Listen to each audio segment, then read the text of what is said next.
You are listening to Lone Star Community Radio on 104.5 KCZW LP Conroe and 106.1 KZCC LP Conroe, and worldwide on irlonestar.com. Securities and financial planning offered through LPL Financial, a registered investment advisor. Member FINRA SIPC. The opinions voiced in this show are for general information only and are not intended to provide specific advice or recommendations for any individual. To determine which investments may be appropriate for you, consult with your attorney, accountant, and financial advisor or tax advisor prior to investing.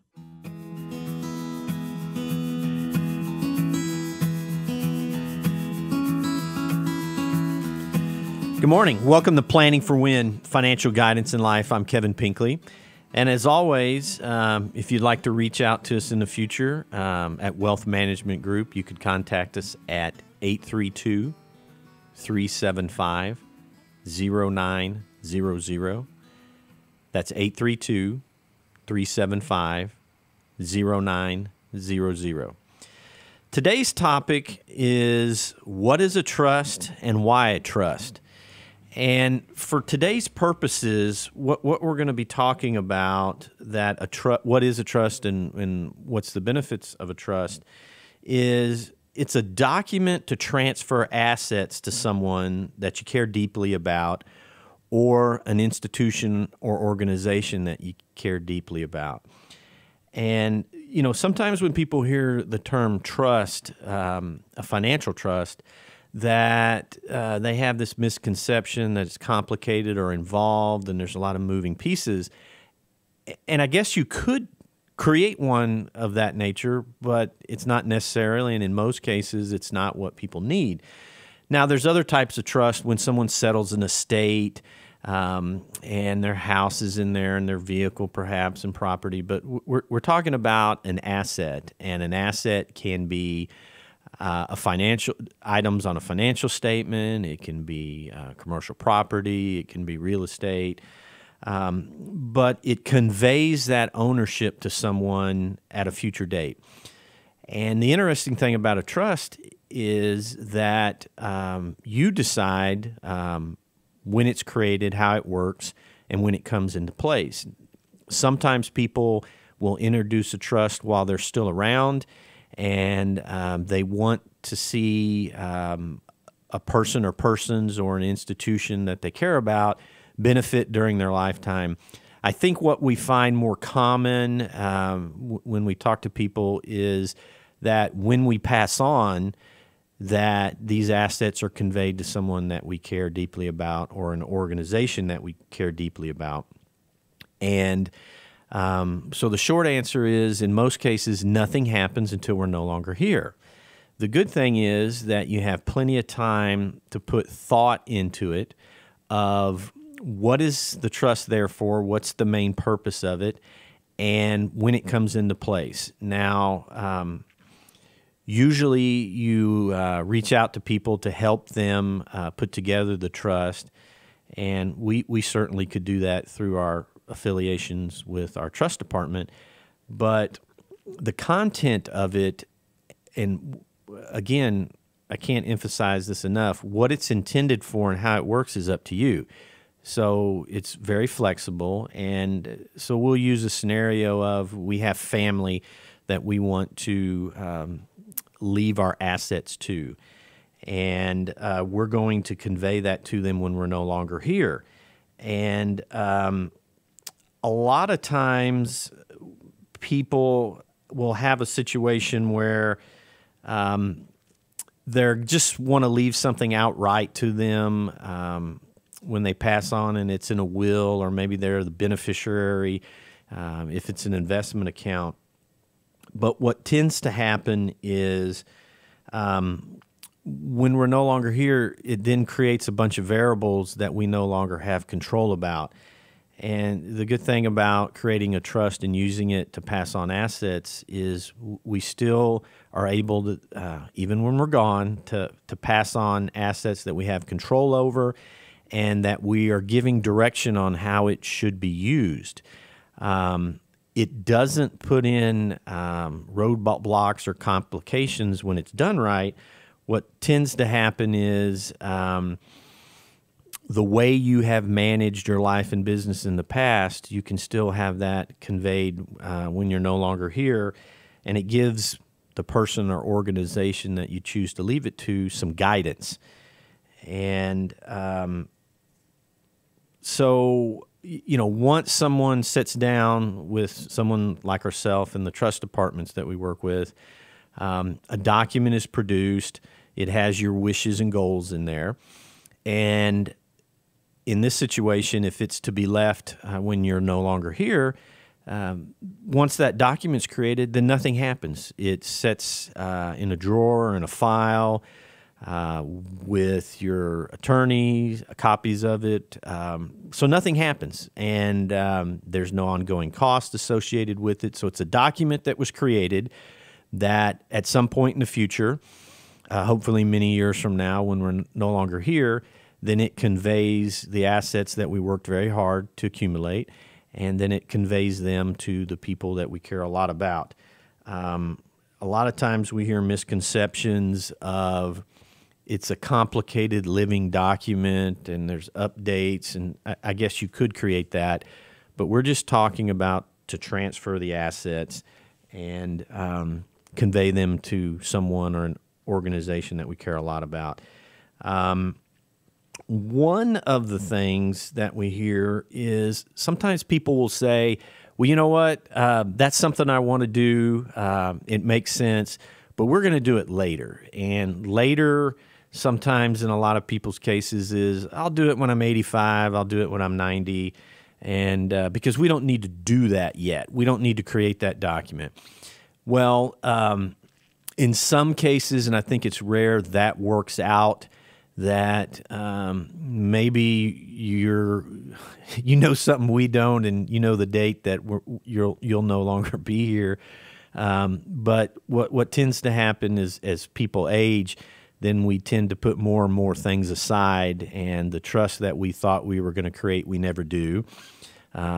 Or as we age, sometimes the focus that we once had on important things like a trust and conveying our assets to someone or an entity gets put aside because we're dealing maybe with health issues physically and mentally. And in some cases, we don't get that opportunity to create it later. So, maybe we hear someone that's in their 60s say, I'm going to do this, but gosh, I got so many years to do it, and I'll do it in my late 80s.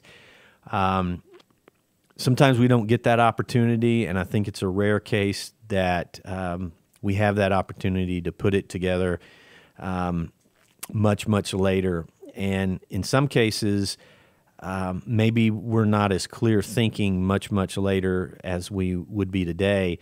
So maybe your true goals and thoughts aren't in that paperwork then, and it's kind of, I know I need to do something and I'm going to put it together, but in most cases you have plenty of time to do it, so put it together, be done with it, the document's done. I guess if you want to make modifications to it, you always could later, should your situation change. But it's just one item that you have to worry about less, and once it's done, then it's completed, and you know for sure that your wishes are conveyed on paper, and then you can move on down the road. Now,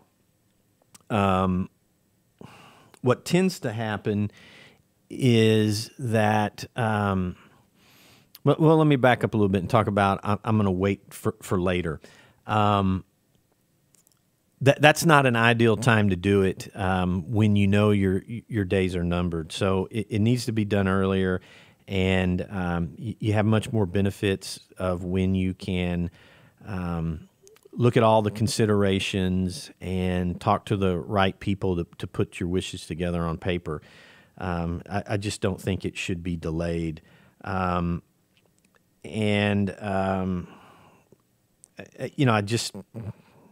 can't emphasize enough, we need to do it when we're clear thinking. Another one of the items that sometimes we hear is, well, that sounds good, but frankly, I don't have anyone that I should leave my assets to, either personally or to an organization. And I guess that could be the case. I think when we visit with people and ask a few questions and get a little background, I think we do find that there's someone or an institution that you care deeply about. And if there's not that person or organization, which we have done this many times, we take a field trip and we go to these different organizations that are there. Some of them you're familiar with, some of them you're not, but they provide a benefit, whether it's a charity hospital or some type of organization that benefits people. I mean, they're doing the Lord's work. They truly are. And I think once you're introduced to these organizations that are out there and visit the staff and the people that they help, when we've done these, I'll call them tours, no one leaves with a dry eye. So if someone's truly in the situation of, I don't have someone to leave this to or an organization, we can help with finding those, because they're around. They really are. And some of them are literally right down the street. So I don't think that's an excuse, and sometimes people use that as an excuse. And we have taken many people to organizations that they didn't know exist, or they really didn't understand what they did and how they benefit people or other things. I mean, some of them benefit animals. Some of them benefit the continuation of land resources. So you can tailor it to your goals and interests, but those organizations are there, and I really think that we could set the time aside to visit and find something that's worthy moving forward. I think this is a good time to take a break, and we'll be back shortly with Planning for Win, Financial Guidance in Life, and we'll continue the conversation with what's a trust and why a trust. Thank you very much. We'll be back in a moment.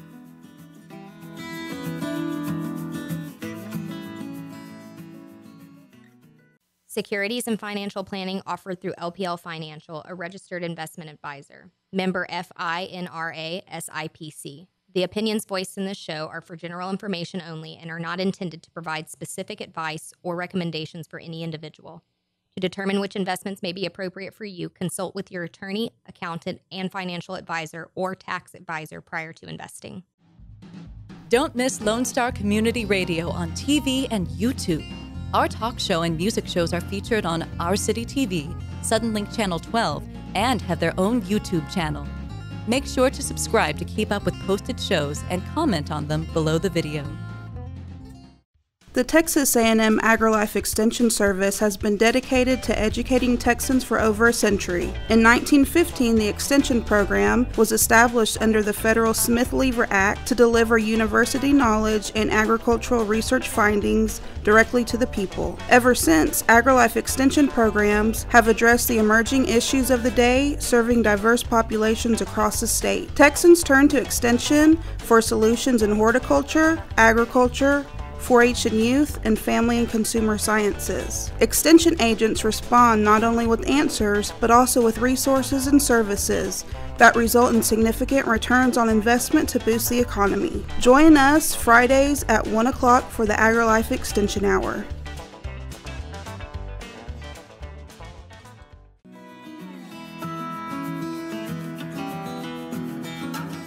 We're back. This is Planning for Win, Financial Guidance in Life. I'm Kevin Pinkley. Again, if you want to reach out to us at Wealth Management Group, you could always call us at 832-375-0900. That's 832-375-0900. Well, we're going to continue with what's a trust and why a trust. So, if you listen to last month's show, the topic was how to find the right financial advisor. And since we're talking about trust, I wanted to mention something that's important. Usually there's people that assist in managing the trust and carrying out your wishes, and sometimes that's a trust department. And, if you refer back to last month's topic, how to find the right financial advisor, you need to find the right person to work with on your trust and the right trust department. And I don't think they're all the same. I don't think they're created equally. And in a lot of cases, they leave something to be desired if you find the wrong one. And, some examples are that experience varies in the trust departments, costs vary, and flexibility as far as what could be held within the trust. And what I mean by that is the investments that are in there. So they could be in investments that are on your IRA account, your brokerage account, commercial property, raw land, other different types of entities, and even more examples than that. But sometimes some trust departments are limited to what they can hold within those trusts and within that trust department. So it's a good idea to find an entity that is flexible as far as how they can work with the client and the type of assets that can be held, because sometimes they can't hold the assets that you have. Another thing to look at is going back to costs. I think it's a nominal cost associated with the trust and managing it. When clients come into our office, we can give them examples of exactly what the cost would be. But, we've run into different instances where people have set up a trust or it's been in place for quite a while, and we find out that the costs associated with it within this particular company are just way, way out of bounds as far as cost. And sometimes they're 2, 3, 4, 5 times the amount that is a reasonable and competitive amount.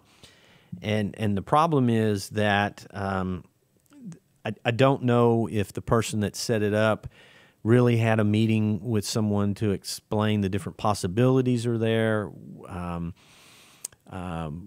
explain the different programs that are available, and explain how the costs truly work and maybe what someone on the other side of the street is offering. So in a lot of cases that if someone didn't visit with someone and ask the right questions, and they just went to the corner and saw someone sign up on the street, literally, that when the trust is put together, it's to convey to a loved one or an institution of your choice that there are assets there to help them in the future, however they see fit. And it's there for that person or entity, and in many cases, multiple generations. Well, if we just went around the corner and found a trust department and really didn't understand how the fees and costs are associated with, well, in many cases, their wishes can't be carried out for an extended period of time because the costs are eating up so much of the assets that are there. And I've seen examples where someone's needs, whether it's an individual or an institution, whatever is coming out on an annual basis, the fees associated with that are 3, 4, 5 times the amount of what the benefit is going to that person. So it doesn't need to be that way, and that's an extreme example, but it's common when we just find an entity, and sometimes it's literally around the corner, and that's not a good idea. So not all trust departments are equal. So, spending a little time and visiting with different people to explain how they work and compare it to who's down the street, I think makes a lot of sense. One of the things that I kind of wanted to switch gears and talk about why a trust. And there's different reasons we do that. And we talked about it briefly, but the main reason is you want control over who those assets go to and how they're used. And I don't mean like overwhelming control. I mean just like that there's guidelines of things that can happen and can't happen. And when those guidelines are in place, then it keeps a lot of these issues that we see coming up where things get out of hand and it just doesn't work out later the way people thought they were when they're not inside these trusts. So you get to limit these variables that are there, and we're going to talk about these variables in a moment, but you limit these unwanted variables that are there regardless of who you're leaving it to, because those variables are there if we're leaving it to a loved one or to an institution. And we're going to talk about some examples in a moment. But so control, and if we don't like to use that term, then guidance. I think guidance is a good idea. That this was put together for a reason. You've thought about it, and it needs to benefit that persons, or institutions for a long period of time. And you want to be able to be sure that your wishes are carried out, and you put those on paper, and then it's done. Okay, so let's talk about guidance. So we're going to have a frank conversation or a heart-to-heart about what tends to happen when we leave these assets. The example that I'll use is to loved ones, whether it's one person or 15. What tends to happen is that if people are of the notion of, I know these people, or, okay, they're immediate family members, we raise them, we know their character and their background, and we know that they will proceed with these assets as we would like them to, and we don't put them within the structure of a trust, bad things tend to happen. And see, you're not there to see it happen. And in many cases, just like in our office, we'll see examples of where things didn't work out because there weren't guidelines there to control these variables that can influence the people that we care about. It's not so much that the person that you're leaving this to can't be trusted, but what we really see happen is they're influenced by people. They're influenced by people maybe that would help manage their assets. They're influenced by another spouse or a loved one. So we'll talk about spouses. So, I mean, we've seen examples where someone's wonderful spouse of 50 years or 60 years influences them when they have control of these assets, and really, really bad situations happen. Or someone's children later, or we've had healthcare workers influence them. It tends to take out those variables, and they can't influence people and carry out situations that are contrary to our goals with leaving someone these assets. And, we've seen situations where it's a second spouse or a fifth spouse, or the person that we left these assets to maybe ages and becomes ill, and they can be influenced during this situation. And I'm not trying to paint a picture of where, hey, it's an impossible situation and you can't cover every variable and possibility. What I'm trying to say is that when we set up the trust with your guidelines that earlier you put down on paper, all these situations that I mentioned, they tend to go away. And especially when we're talking about having assets there for multiple generations, it's hard enough to have control over a current generation, but having it over generations maybe that we haven't even met yet is a challenge, and just frankly doesn't work out when these assets aren't in a trust. And regardless of upbringing or education or background or work experience, those things happen to almost everyone. And I would say that when someone has certain goals that they're going to leave assets to someone and it's not within the confines of a trust, the reality is about 9 times out of 10 we see it not working out. And sometimes not working out means it doesn't work out immediately, or it doesn't work out on the installment plan, but eventually it just doesn't work out. What we don't see is that when someone put together their goals and wishes in a trust and it's executed, then that works because it removes all those variables that are there. And I mean, you can have, we'll use the example of children, you can have wonderful children, but to remove those outside influences that could and probably will be there makes a lot of sense. So we talked about leaving it to an individual. Sometimes someone will say, well, I'm going to leave these assets to an institution of my choice, whatever they are, whatever it is, but I'm just going to leave it to them outright. Well, those same situations are there with an institution versus as with individuals. So I think in a lot of cases, leaving it within the trust, you outline the guidelines, how it's used.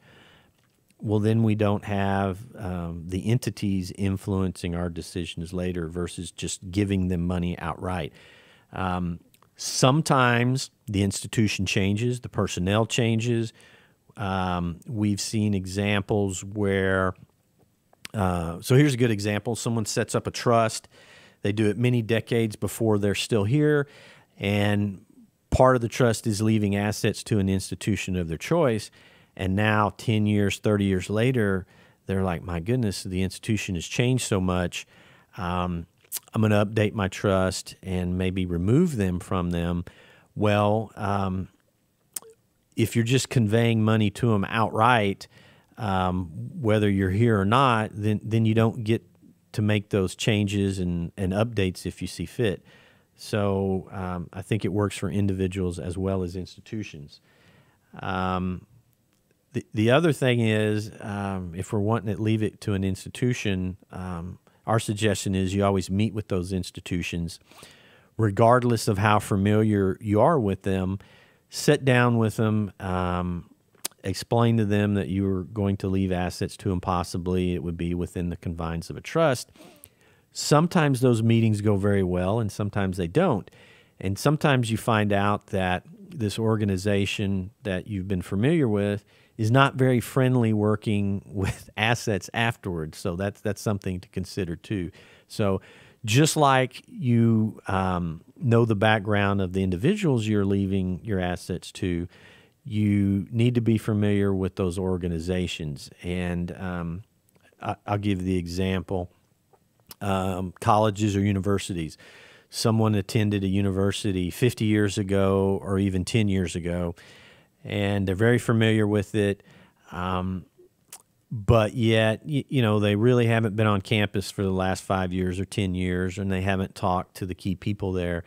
That's a good idea to do that, and if you're just leaving assets to that organization outright, you don't really get to make those changes when you're no longer here. So being familiar with those organizations is a good thing. You can create the trust, and always, if you need to, you can make updates from time to time. But again, that's just some of the flexibility that's in a trust versus leaving assets to someone or an individual outright. We're going to take a brief pause here for a moment, and we'll be back with what's a trust and why a trust. Thank you very much. We'll be back in just a moment.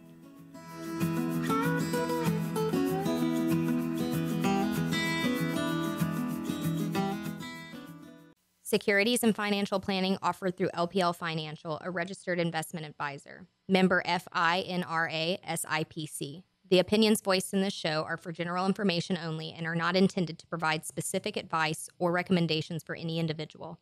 To determine which investments may be appropriate for you, consult with your attorney, accountant, and financial advisor or tax advisor prior to investing. Hey guys, this is Connor. This is Dick. This is Chris. And we're with the Ticket Stub Podcast every Thursday live at noon on 104.5 and 106.1 FM in the Conroe area. Also, anytime at irlonestar.com. You go to irlonestar.com/TTS. You can find all of our social media. And don't forget, we give away 2 tickets to the Grand Theater on every show. If you like movies and you like complaining or celebrating anything that has to do with the silver screen, check out the Ticket Stub Podcast and join us every Thursday at noon o'clock on Lone Star Community Radio.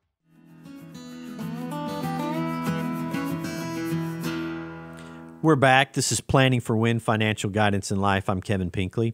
Thank you for joining us today. we're going to continue with what's a trust and why a trust.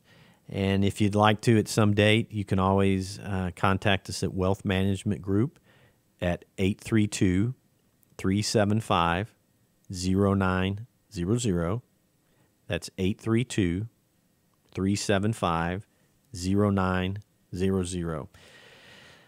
So we were talking about why a trust and leaving it to either individuals or organizations. And one of the things that it helps you do is provide control and guidance when you're no longer here to the loved ones or institutions of your choice.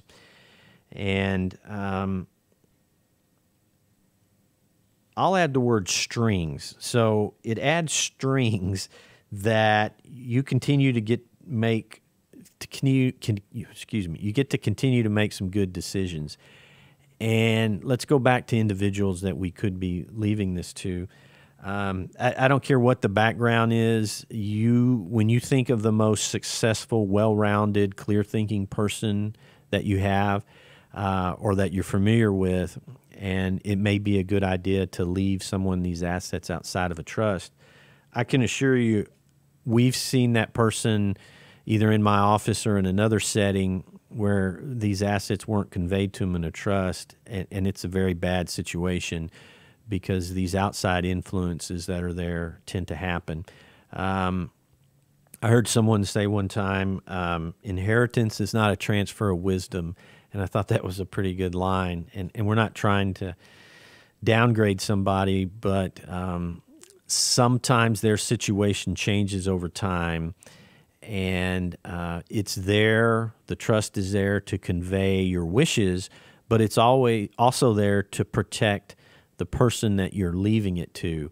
And in a lot of cases, people get in a lot of trouble when they're left assets without some guidance, regardless of if they're 22 or 82. And we've seen situations that aren't favorable of all ages. So it conveys your wishes and it also protects them. So when we're talking about protecting them,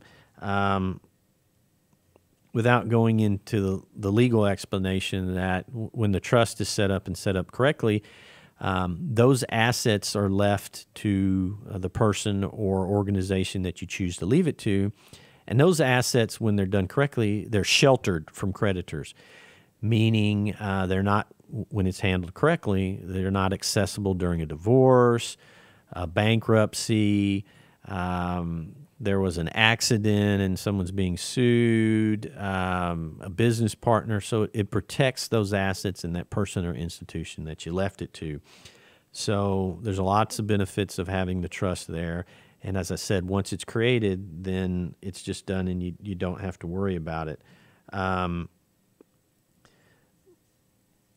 wanted to talk some more about some examples of things we've seen happen.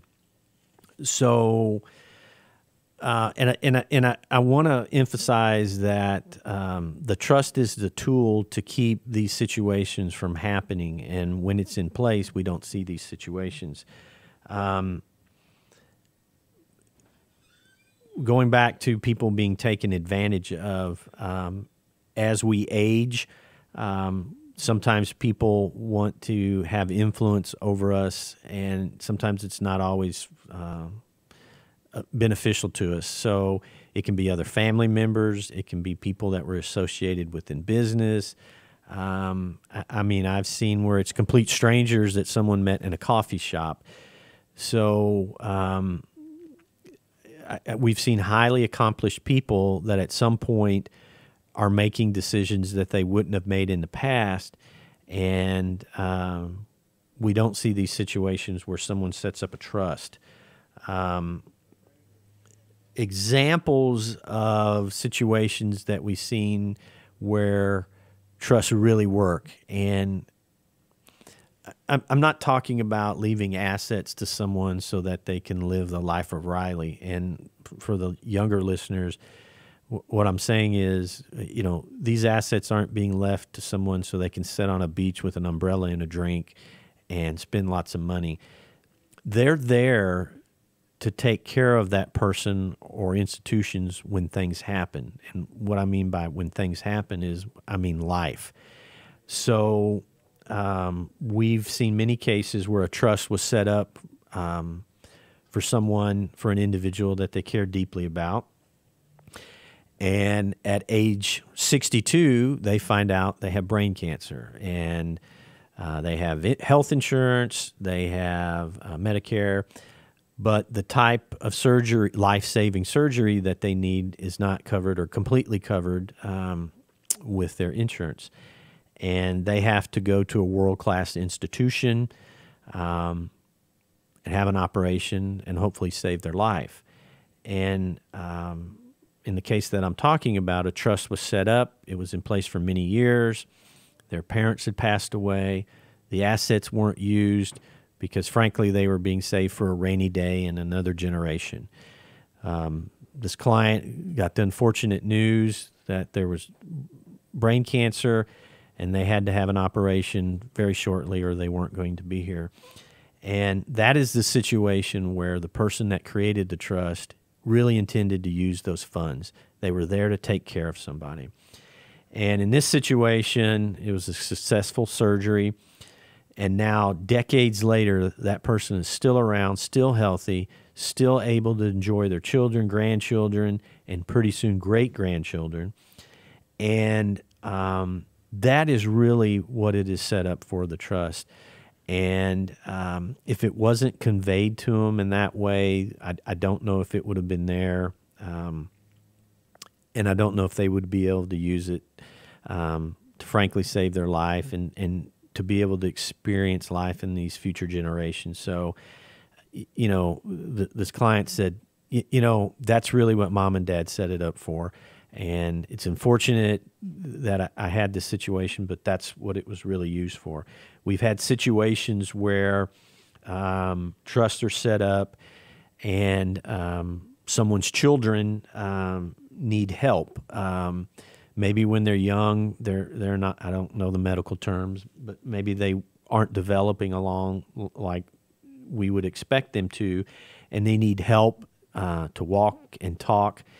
And their current situation, they don't have the assets to do that, and they've used the assets in the trust to get outside help and care for the child. And now many years later, with that help, they were able to provide that. So, you know, again, I'm not talking about the situation where people are using these assets to buy boats and take trips. They're there for important things, and in many cases, when they're not in the confines of this trust, those assets aren't going to be there when they're needed. So I think sometimes people have a notion of, you know, I'm not leaving these assets to someone or to an institution. They're doing fine. They don't need it. And we literally hear that word, they don't need it. Well, we're talking in the situation that they're in now. And what happens is years from now or decades from now, they do need it, and things happen that were unforeseen. So people say, we'll hear them say they don't need it, but what that person can't say is, we don't know that they won't need it. And once it's set up, then it's done, and it's there if they need it. And if not, then hopefully it can be used for other generations. But, you know, we're not talking about that someone literally is just wasting these assets that you've worked so hard for. They're there to help take care of someone. Another example is I've seen couples that were wonderful couples, and decades later something happens, and they can be 63 or they can be 83, and something happened and one of their spouses changed. And they've left them through no fault of the other person, literally penniless. In situations where someone had the assets that they could convey to their adult children, what I hear is, thank God Mom and Dad made this available to me because I don't have these assets. And the situation that I'm talking about is a very successful couple. If I could go into the details and explain how successful they were, you would be surprised. I think they were good-hearted people, but something changed with one of those spouses, and this person started a behavior that wasn't understandable and literally left the other spouse penniless. And in the situation I'm talking about, they had to decide between do I have an apartment in a part of town that I really don't want to live in, or do I pay my Medicare? And this trust was there, and that's what her folks wanted it used for. So we're really not talking about people traveling the world. I guess you could use that if you wanted to, and there weren't issues. But in most cases, we see trust used and there to protect someone that when these situations happen. And if it doesn't happen to that generation, then it happens to other generations where someone needs care for an extended period of time, and it's there to help them. Well, with that, we'll take a quick break, and we'll be back in a moment with Why a Trust and What's a Trust. Thank you very much.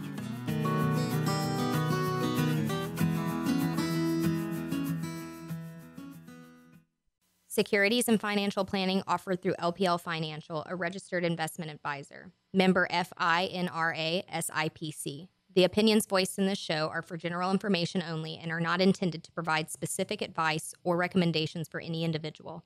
To determine which investments may be appropriate for you, consult with your attorney, accountant, and financial advisor or tax advisor prior to investing. A Lone Star Community Radio is Montgomery County's radio station with talk, music, weather, and traffic for Montgomery County. Have a question or comment about one of our shows? Want to know how to reach a host? Just contact the station at irlonestar.com or call in and leave a message at 936-647-3776. Get involved with your community with Lone Star Community Radio.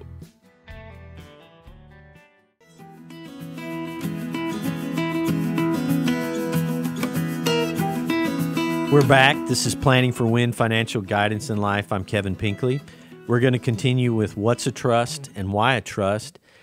But before we do that, I wanted to mention if you'd like to reach out to us at Wealth Management Group, you could call us at 832-375-0900. That's 832-375-0900. Okay, so continuing with What's a Trust and Why a Trust. So if you've listened to the other shows for a little more than 20 years, I've been involved in the financial services industry. And let's just say that my understanding of what is a trust and why is a trust has changed over the years, and why a trust is needed. I think before I was involved with conversations and seeing things work out successfully and seeing things not work out, that I had this impression that people always made the correct decisions and wise decisions. And that's just not the case. And it's not that people are bad or they try to get themselves in these situations. But what tends to happen, as we mentioned earlier, there's outside influences or situations change that we just can't explain.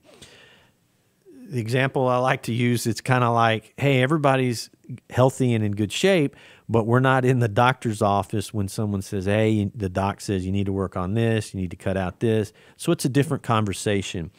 And really, we usually don't hear people talk about those intimate conversations they have with their doctors. And we don't really hear the intimate conversations of, I conveyed these assets to a loved one or to an institution and it didn't work out, and here's why. They might hint around, but they really don't go into the details. So when we've been in the room, we're familiar with these details, and they're all too common when a trust is not set up. So let's just say my understanding of it has changed over these 20 plus years.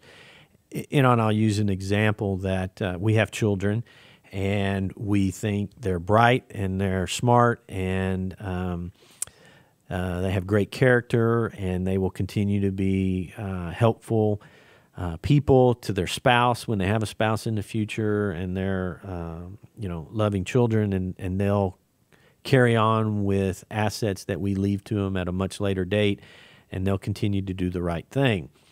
And I think that was my thought 20 years ago, and that's still my thought.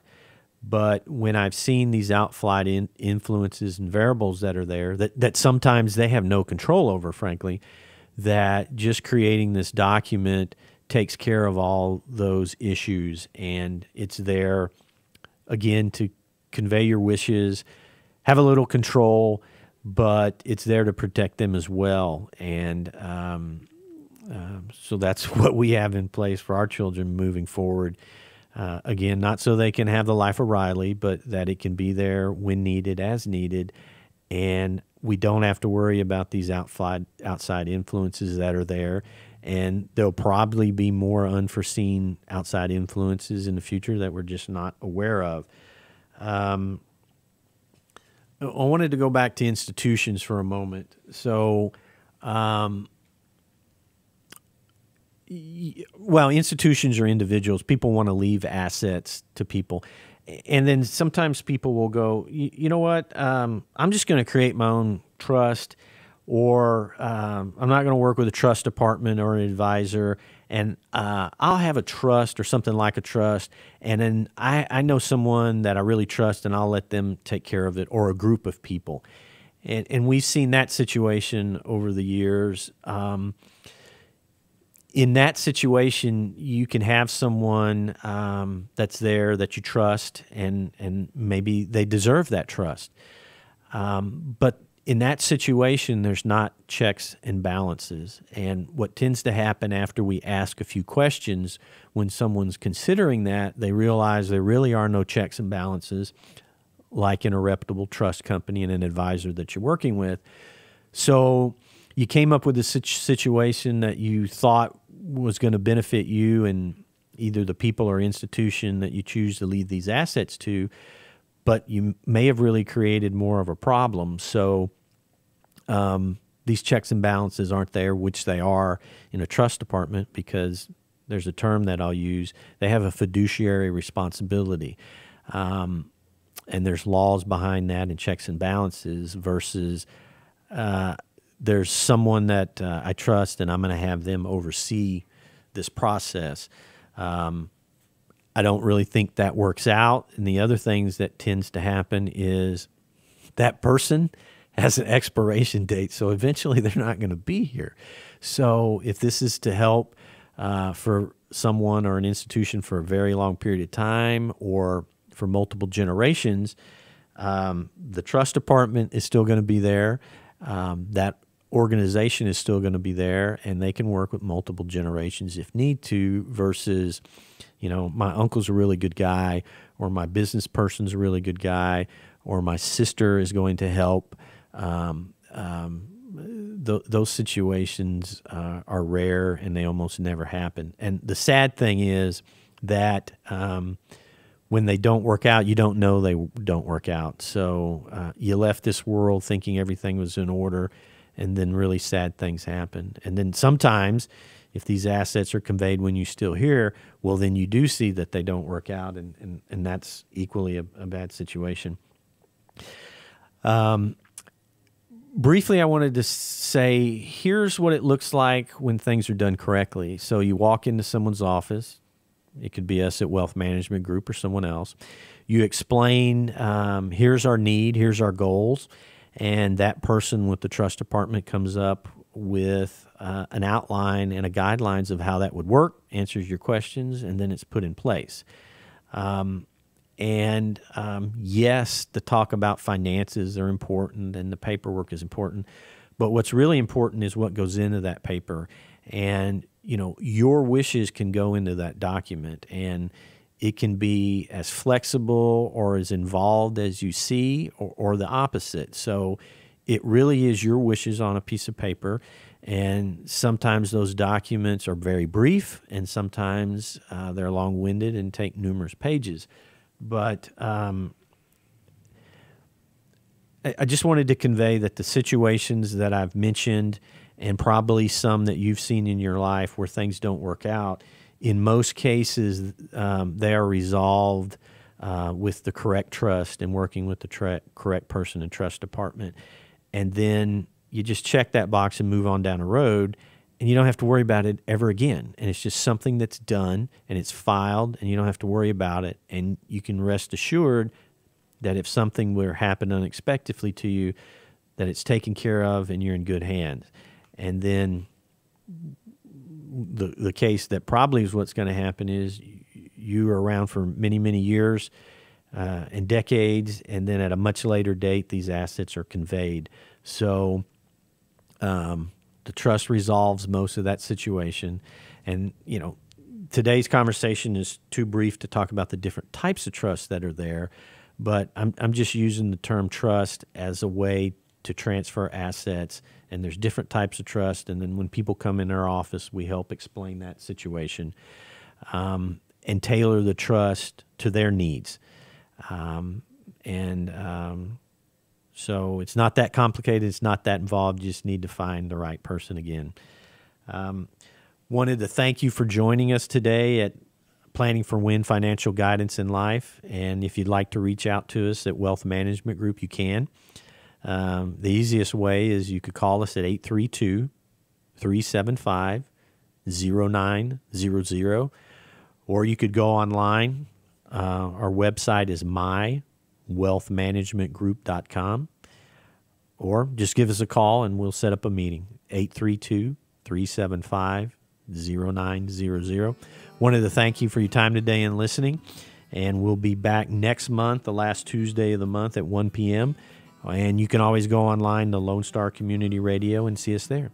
Thank you very much.